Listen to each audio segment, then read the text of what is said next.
दोस्तों, प्रधानमंत्री मोदी 23 तारीख को यूक्रेन जाने वाले हैं। मोदी जी का ये दौरा हाल फिलहाल में पूरी दुनिया का सबसे महत्वपूर्ण दौरा माना जा रहा है।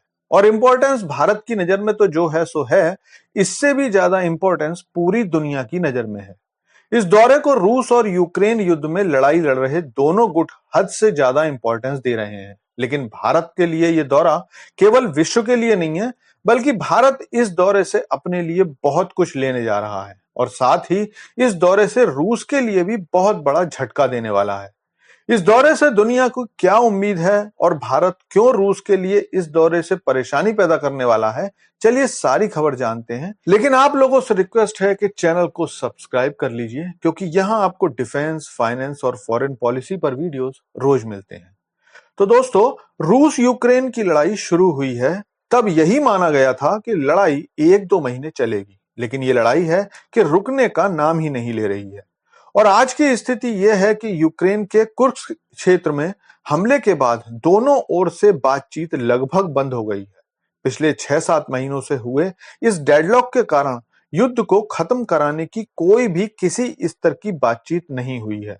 ऐसे में पूरी दुनिया प्रधानमंत्री मोदी से ही उम्मीद कर रही है कि वो दोनों पक्षों से बात करके इस लड़ाई को बंद कराने के लिए पहल करेंगे। इसीलिए पीएम मोदी भी 1 महीने पहले रूस के दौरे के बाद अब यूक्रेन की यात्रा करने जा रहे हैं।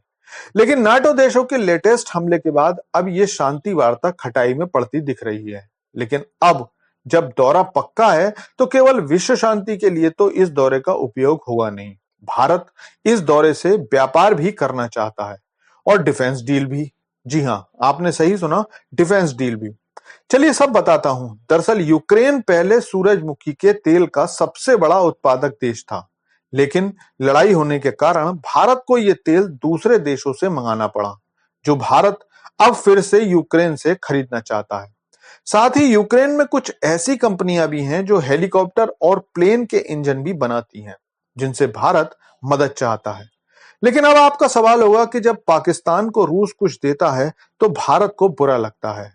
अब जब भारत यूक्रेन के साथ डिफेंस डील करेगा तो क्या रूस को बुरा नहीं लगेगा? तो दोस्तों, इसका जवाब यह है कि भारत को बुरा लगता है, लेकिन क्या इस बात को ध्यान में रखकर रूस ने पाकिस्तान को हथियार नहीं बेचे? पिछले 2 सालों में रूस ने पाकिस्तान से अपने संबंध इतिहास में अब तक के सबसे अच्छे कर लिए हैं। जब भारत ने रूस से सस्ता तेल खरीदना शुरू किया, तो उसके बाद वैसा ही सस्ता तेल रूस ने पाकिस्तान को देना शुरू कर दिया। उसके बाद बात अगर डिफेंस डील की करें, तो हाल फिलहाल में ही रूस ने पाकिस्तान को हेलीकॉप्टर दिए हैं और 3 दिन पहले ही खबर आई थी कि रूस ने पाकिस्तान को S-350 नाम का एक स्पाई ड्रोन भी दिया है, जिससे पाकिस्तान भारतीय सीमा की जासूसी कर रहा है। तो जब रूस पाकिस्तान के साथ डिफेंस डील करते हुए भारत की राय नहीं लेता, तो आप ही बताओ, क्या भारत को ऐसा करना चाहिए? और वैसे भी जियोपॉलिटिक्स में दो देशों की दोस्ती उनके अपने हितों तक सीमित रहती है। हर कोई अपने हित साधने के लिए ही मित्रता रखता है। वैसे भी भारत पहले ही साफ कर चुका है कि भारत किसी भी गुट में शामिल नहीं होगा।